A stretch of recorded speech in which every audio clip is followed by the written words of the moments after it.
everybody, Aaron and Mark here from Ghost Ship Games. We are here to give you a quick rundown of the November maintenance update for Deep Rock Galactic. First up, Rockpox.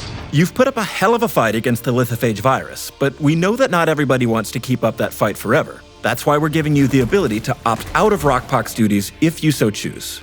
Once you reach level 100 on your performance pass, you'll unlock the option to disable Season 4 content. Doing this makes the lithophage corrupted zone disappear from the mission map and reduces the chances of encountering lithophage warnings and events. This feature is completely optional, and you can always turn it back on. We've also made a few small tweaks so that Rockpox effects are less harsh.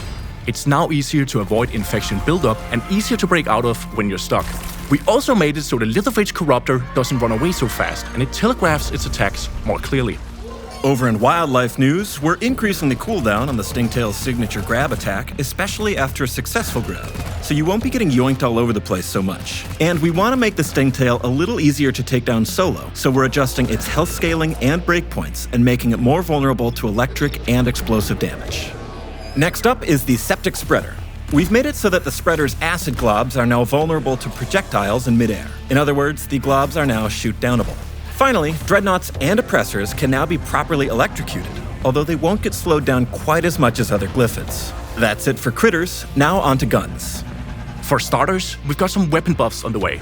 We'll have all the nitty-gritty details in the patch notes, but as a few highlights, we've got some buffs and new build options coming for the Engineer's Stubby SMG, and we're reworking a handful of underloved overclocks. In this update, we're also rolling out the new weapon maintenance reward system. It's pretty simple.